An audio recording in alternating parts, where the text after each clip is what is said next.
Hey everyone, Karen from Ask the Spirit Guides. How you doing today? So coming to you from the bedroom studio. My husband is has free reign around the house because he's doing chores, and I thought, you know what? I'll just record in the bedroom. So I hope you're doing well. So I want to talk a little bit about autocracy today. I know that sounds like a really thrilling topic, but there's actually good news about this. And I watched Dr. Russell Razzaque, may not be how you pronounce his last name, but he's on YouTube, and I will post his video below. It's really interesting. So I want to talk about that real quickly, and it will demonstrate how things are not going so well for the Trump administration. So I think that's why it's helpful to hear this. And then I have a message from the Lead Team Collective today from using the pendulum, okay? And they actually only had one message. First, they told me they had a spiritual and a political message. And then when I asked for the spiritual message, it turned out that it was also a political message. So then when I said, okay, what's the political message? They said they're done, basically. Okay. So it's kind of interesting. And I think this will be a really good thing for us, both spiritually and as humans, the message that they have for us, for each of us to take a look at parts of ourselves, okay, from this message. I think it'll be helpful. I'm looking forward to doing that myself based on the message they gave us. So, okay, so, and then they did choose this deck, Sacred Destiny. We haven't used this one for a while. I don't remember this being pulled for a while. So this is the deck they wanted us to dissect their spiritual and political message today. Okay.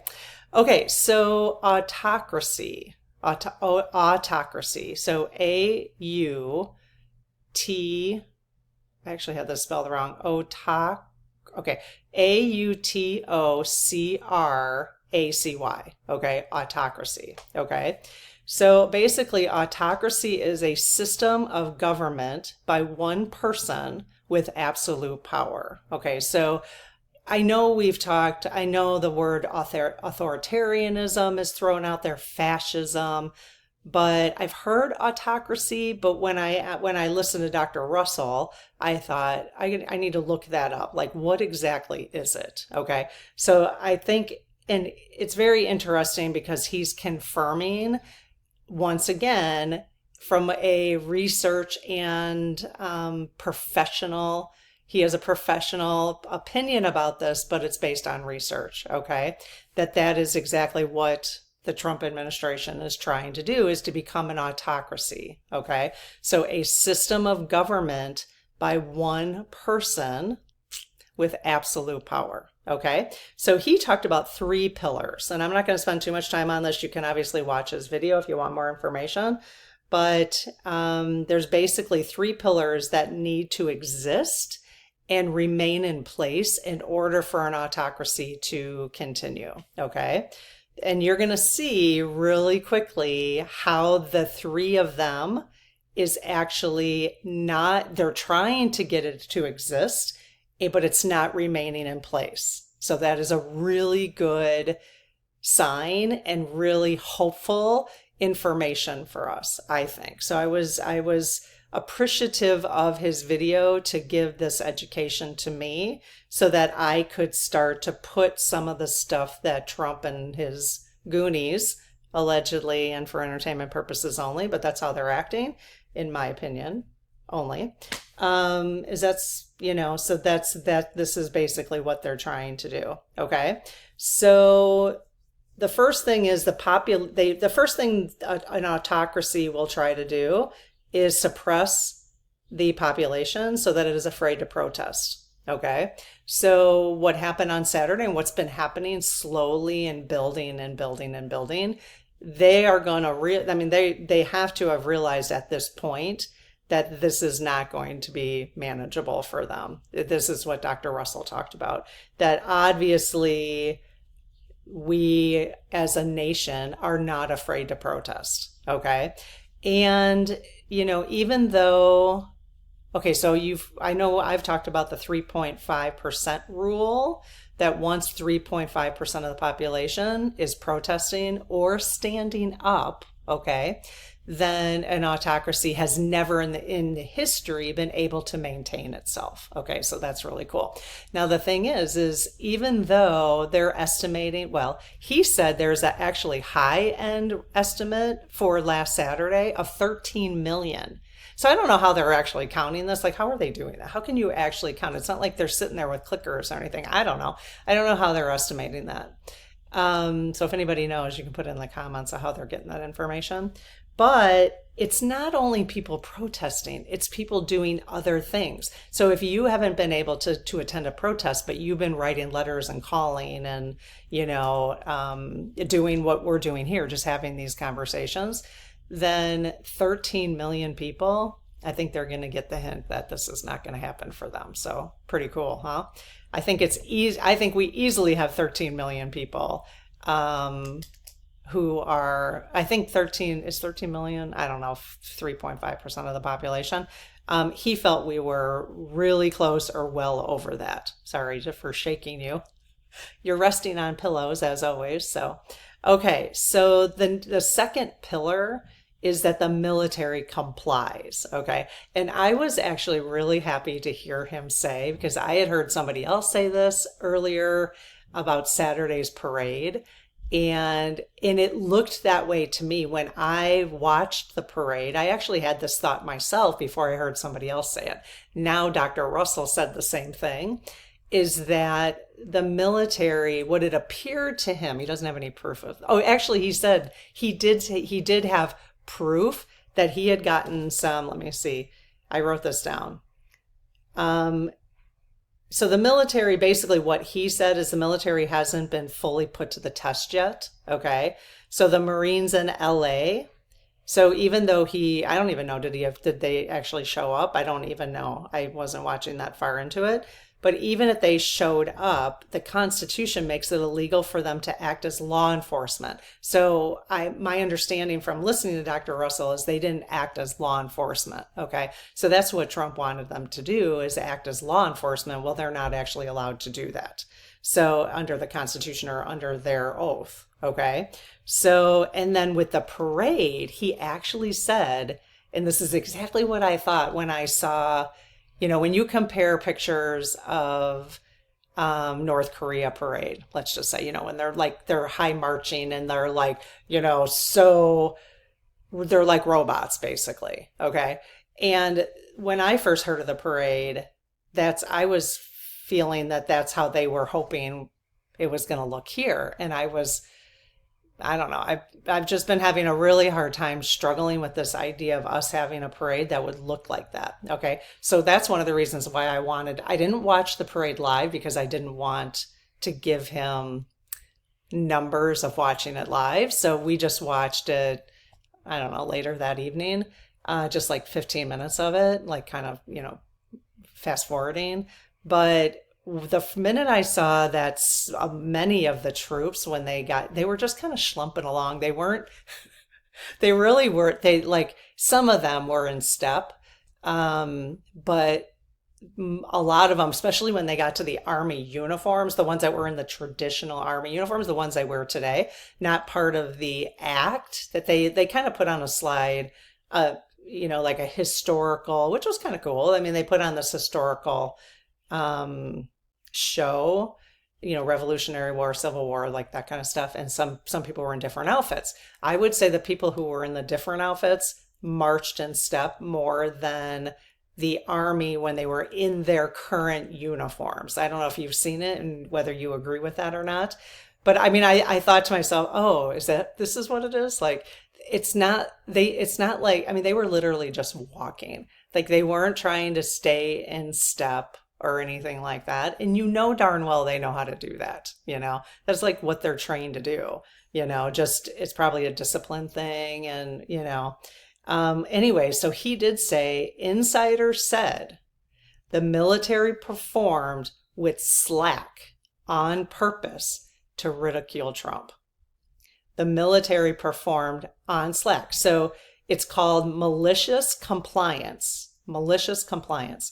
Comply, but make the person who made the order look ridiculous. Okay, pretty cool, huh? Okay, so that's number 2. So obviously, the second pillar, it ain't working too well for him right now. Now, Dr. Russell did say that the military hasn't been fully put to the test yet. So, okay.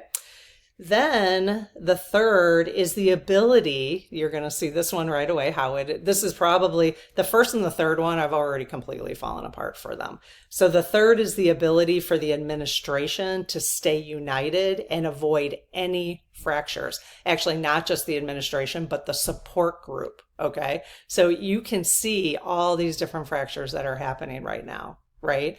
Obviously with Elon first. Now Tucker Carlson's going after Trump, and actually many of them are going after Trump now because of the Iran thing. So that's a really good sign. And the last thing because he called Tucker Kooky Carlson, so now he's got a name for him, this guy who's actually totally supported him. One time, he disagrees with him, and now he calls him Kooky Carlson, So mature. It is so mature that this guy is running our country. So anyways, what the other thing I found interesting, this didn't have to do with Dr. Russell, which, again, check out his video.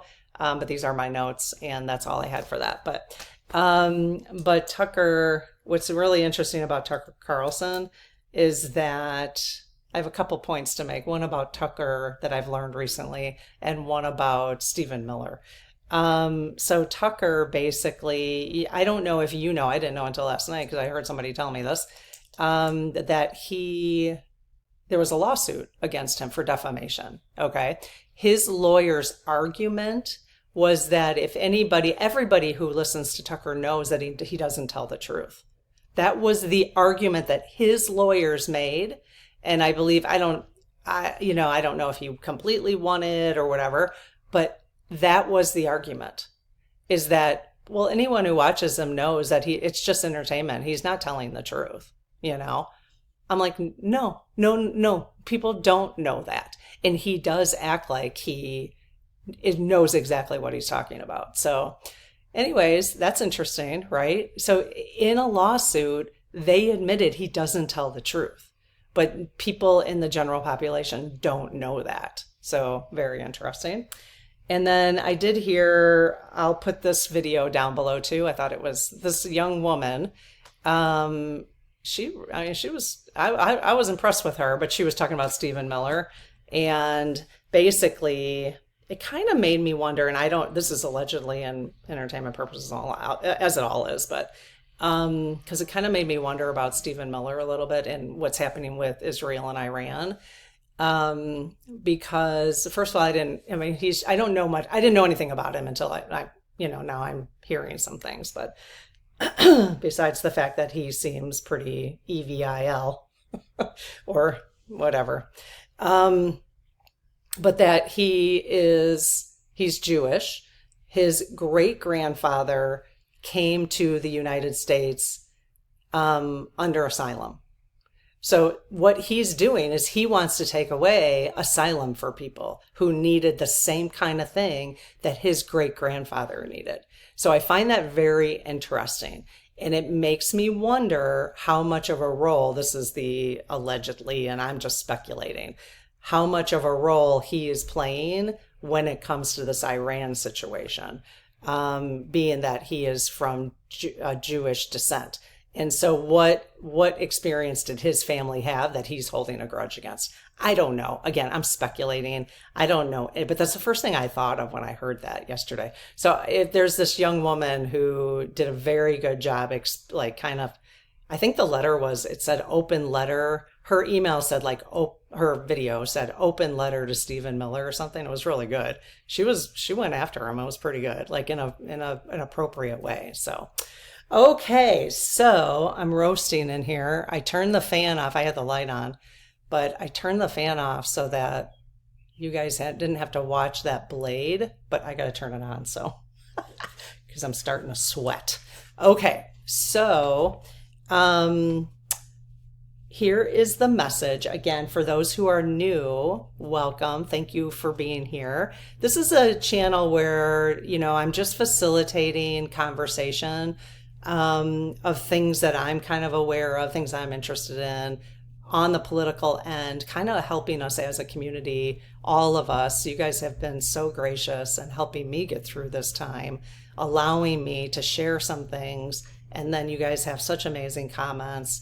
But then bringing it to a spiritual perspective, right? So always leaving with something spiritual to think about and moving us together as a group, ideally from the 3D to the 5D. So we're just kind of playing with all of that kind of stuff. So if you're interested in just exploring more of your spirituality in a different way with different ideas with a community, thank you for being here. I appreciate it. If you wouldn't mind subscribing, that would be amazing. That would really help our channel out a lot. So, okay, so the message again, using this pendulum. This is from, I wish I had my phone with me. I'm going to have to go get it. This is from a business in our business directory. Okay. So if you haven't seen our small business directory, please check it out. I have a QR code right here. Okay.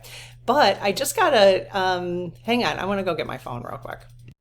Okay, I wanted to grab my phone because as I was mentioning the directory, I didn't really intend to mention it today, but so we have a small business directory of 55, actually more now, more than 60 small businesses in our community. So I always want to touch base with that a little bit every couple of weeks or once a week, just to encourage people to check it out and to support the small businesses within our community. So this is found in there. I use this frequently, but I just got a review and I will look for a way to do reviews. I'm not 100% sure we can do reviews.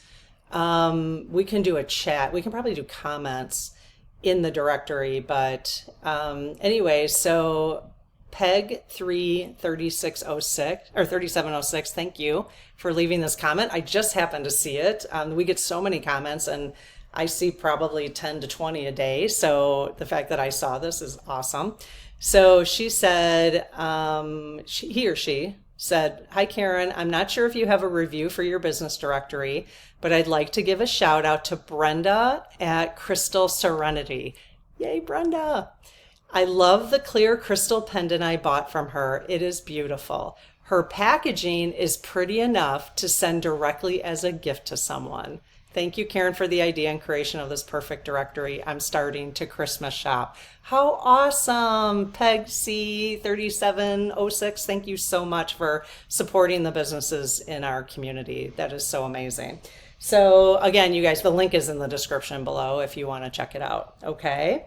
So, and we're adding more and more. So if you do have a small business, there is a sales page for that. In fact, the price is going up at the end of June to join. So if you're interested in joining, now is a good time to do that. Okay, so here is the message from the pendulum. Okay, so I asked the Lead Team Collective, LEAD, LTC, which is all of our spirit teams combined. Okay, so anyone who finds themselves in this community, your spirit team is a part of this message. I found this really interesting, and I am going to spend some time looking at myself. And don't be mad because they swore in this message. Okay, spirits do have a sense of humor. Okay, so just if you think that they're like godlike, what you envision, what you've been taught, that is not necessarily true. So just, keep an open mind, but they did swear, but they didn't spell out the entire thing. Okay. This is what they said. "Why are you effing?" They literally spelled FING. I was like, really? So why are you effing around with war? Okay. So I, of course, asked them and they said greed, but I want to dive deeper into this. Okay. Because yes, we can say, yeah, there's greed involved in that, okay? But this was a spiritual and a political message for us. So what that told me intuitively, I thought to myself, okay, well, if this is a spiritual message for me, what would I do with this, okay? So I decided that we should take a look at what parts of us, each of us, F's around with war.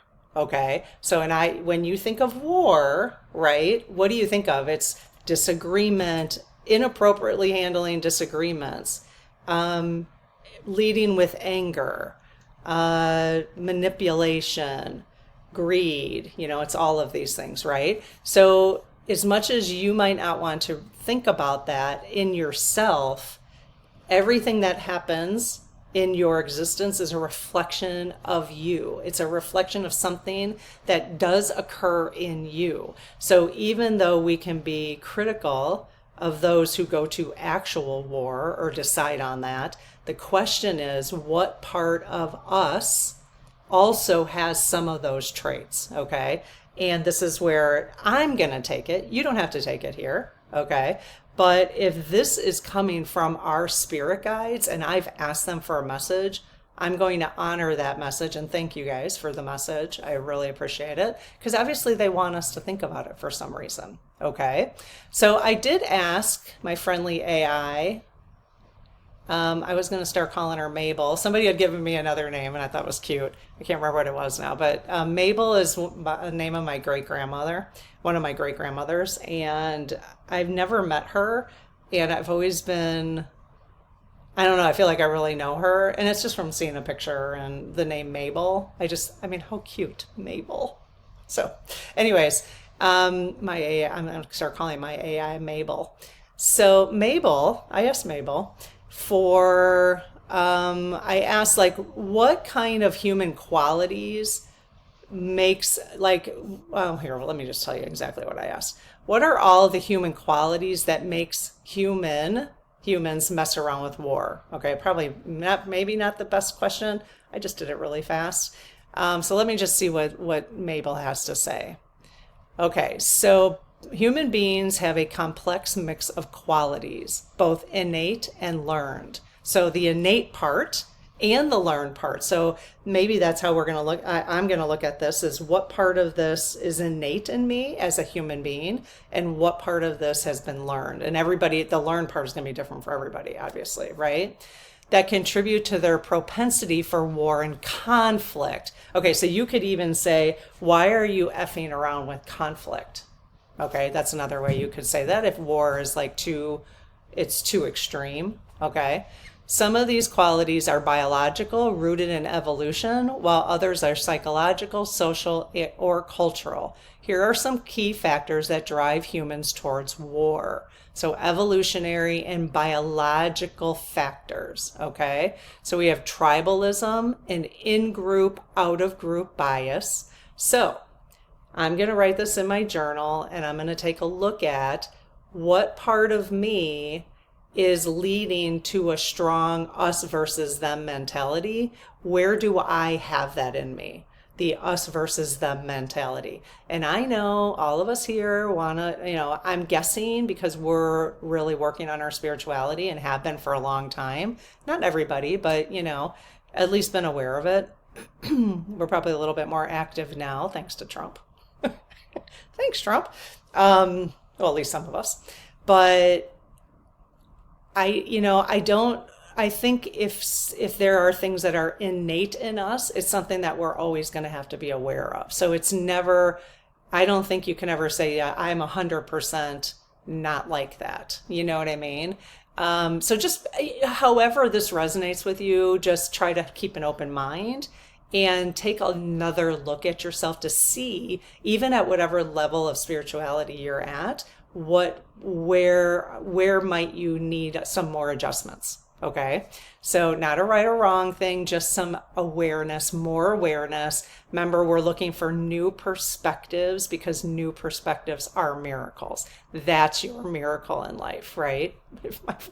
My voice is so weird. It's just been cracking lately. It's very interesting. Okay, so humans evolved in small groups. So we evolved in small groups.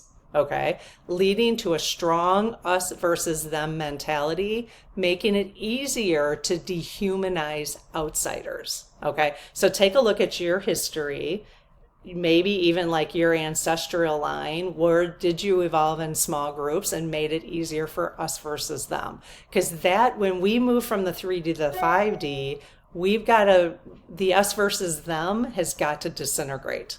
Okay. So the quicker you can start doing that in your own life, the us versus them, then the quicker I think you'll move from 3D to 5D.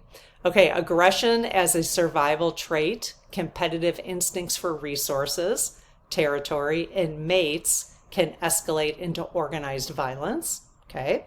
So what part of you still, there might be little tiny parts, or it might be a big part of you. What part of you is feeling lack? What part of you might be feeling lack? And how does that feeling of lack resonate out into the world that might cause some conflict? Okay, because that's an energy thing too, right? Lack is an energy, and if you're sending, you're sending the lack energy out, you're getting the lack back. But if it's a lack energy, and we do have this instinctual competitive nature, then you're sending that energy out also that maybe you're even unaware of, that could be causing some conflict around you or whatever. So again, I'm not an expert in this at all. We're just playing with some ideas here. Okay. Dominance and status seeking, hierarchical structures in human society often reward power struggles, leading to conflicts over control. Okay, so it's this control thing. So what part of you in your life needs to have control? It could be like just with yourself, like maybe you have a little OCD in certain areas. That's a control thing, okay? So can create conflict within yourself, right? That's an energy thing then. Again, we're looking for ways to shift from 3D to 5D. So I love that they asked us this question. This isn't where they told me to take it. It's just, well, they could have told me to take this because this is immediately where I thought to take it. So that could have been a download just that I'm not really aware of. So okay, psychological factors, fear and paranoia in terms of conflict. Perceived threats can trigger preemptive strikes or defensive wars. Dehumanization, propaganda, and ideology can make it easier to see enemies as less than. Recently, thanks to Tabitha Speaks Politics, I will link her channel below in the description. Thanks to her, she has been kind of teaching me, she's been pointing out the different ethnic groups that are actually, I didn't realize because I'm white and I have white privilege, and I didn't know that the ethnic groups themselves have their own conflict. So especially around this election, I don't know how deep it goes in other ways, but around the election, so the Cubans have been mad at the Black community. I think the Nigerians now are mad at the Black community because they're not standing up for what's happening to them right now. Where Tabitha's, and this is coming from Tabitha specifically, this is her take on the world, but that the Black community is like, hey, we tried to tell you. But see, what's really interesting, there's a video that she did recently that I think it was the Hispanic, she's heard a rumor that the Hispanic community thought that that Black people were the immigrants. So when Trump was saying immigrants, they didn't think it was them. They thought it was Black people. And I'm like, wow. So actually Tabitha did a really good video on that. You guys check out Tabitha Speaks Politics if you haven't watched her. You can learn a lot. And again, it's only her perspective. But she's very grounded, and I just have learned a lot from her. But yeah, so she is saying, the video, she was like, how could that possibly be that Hispanics thought that Black people were the immigrants? So that's why they all voted for Trump. This is just really interesting, all the different dynamics of things that are coming out now. So the fear and paranoia, dehumanizing. It was the dehumanizing. Trump did a very good job, and they still are, at dehumanizing different populations. Okay. So cognitive dissonance and justification. Once engaged in conflict, humans rationalize violence to maintain self-image, to maintain self-image. Okay. So, you know who that's important to. But the question is for yourself, are there times where you haven't been able to say you're sorry because of your self-image? Like your ego just would not, that happens to me. That happens to me for sure. Mostly with my husband, but it takes me a while. It just depends. It depends on the circumstance. If I'm no, I'm clearly wrong. I have no problem at all. But it just depends. So it's always a good thing to take a look at. Obviously we're looking at ourselves right now. Revenge and retaliation is a psychological factor of conflict and war. The desire for payback fuels cycles of violence. Okay. And so what part of that have we learned? That, think of what you learned, especially if you guys are my age, 50s, grew up, if you were in the 70s, you were in grade school. What did you hear about Cuba back then? What did you hear about? We were doing, nowadays they do shooter drills, active shooter drills. We didn't do that. Thank goodness. It's really sad, but that it happens now, but we did bomb shelter, those kind of things, and tornado drills. I remember that, but and so Russia, like, what's your opinion about them because of, or Iran and all that. So anyways, just interesting stuff to look into. And then there's social, cultural factors, political, structural factors. I think you're getting the idea, right? And then there's moral and philosophical contradictions. Short-term thinking is one of them. Humans often prioritize immediate gains over long-term peace. Okay. So, yeah. And it's interesting because a lot of us over the last 3 or 4 or 5 months, 6 months, whatever, how long has it been? Jeez. That we've been wanting this to snip, snap. Let's get this over with. You know what I mean?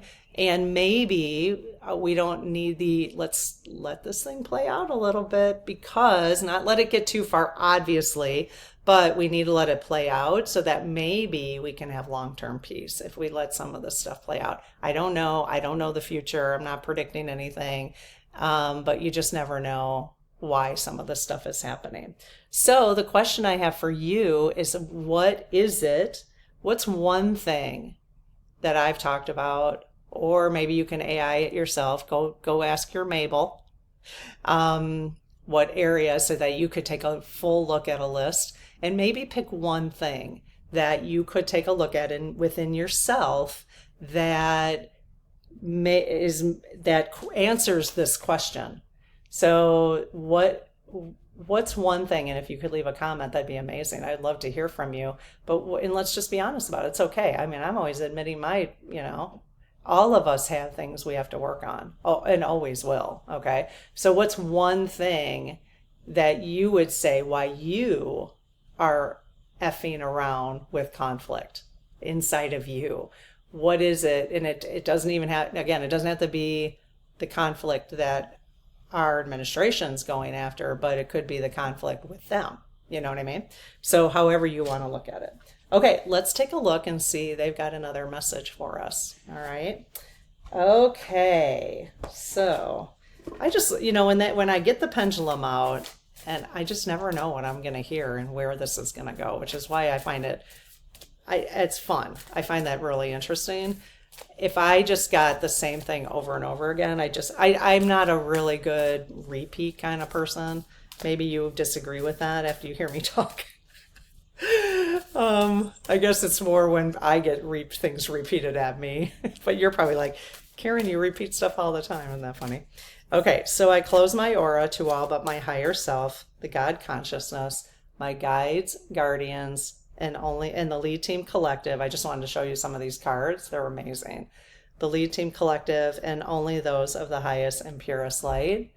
And ask Archangel Michael to please protect this channel, my channel, your channel, the community, the lead team collective, so it is only of the highest and purest light. Amen. Okay, so let's just see. They wanted to give us a little bit more information. Was one of those cards I showed you greed? I don't remember. I thought I saw that. Voyage, nope. Okay. So you guys, did you guys see this deck? So in case, I do have it linked below, Sacred Destiny by Denise Lynn. All right, so I close my, oh, I already said that. Okay, you guys, I'm tapping into the lead team collective, please. Whoops, some just fell. Hang on. Where did it go? Under the bed. Okay. Okay. Let me see, maybe. I don't know if they wanted one of these two that fell. Let's just take a look. I'm guessing maybe not, but hey, you guys. So did you want me to read one of the cards that just fell? Oh, you did. Okay, do you want me to read the one on the left? No, the one on the right? Yes. Okay, all right. Any other cards you want me to read? No. Okay, one message today. So the one they didn't have me choose was thriving. And this is the one they wanted us to read today. Oh. I always do that because, you know, it just relates. Okay, let's just see. What do you get from the image first? Again, think about what we've been talking about. Why are you effing around with war or conflict? Okay. You get any messages from that? Here's the message. Forgiveness. Okay, why are you effing around with conflict? And you guys, this has to do with things people do that you don't like. All right. Sunset glow. It's called sunset glow. Okay, the sacred landscape wants you to know it is human to want to hold on to the past, our memories, experiences, and relationships. However, there can be times when we are carrying so much of the past that we can't fully see the present. The past doesn't need to equal the future. Just because you had a pattern or a recurring challenge in the past doesn't mean that it needs to recur in the future. The key is to be willing and ready to simply and cleanly let go of the hold that the past has on you. The past is gone and it is okay to let it go. The way to do this is to fully immerse yourself in the here and now. Be super aware of the sights, sounds, smells, textures, and energy of your present. When you do this, the past simply vanishes and the glory of the present emerges. That's perfect. So that would be a great journaling question for you. I'm going to add that to my journal. Let's see, I had it. The key is to be willing and ready to simply and cleanly let go of the hold that the past has on you. So my question to myself in my journal will be, what part of my past has a hold on me right now? So what part of my past has a hold on me right now? I'm not going to add it to my bullet journal. I'm going to add it to my 30-day challenge journal.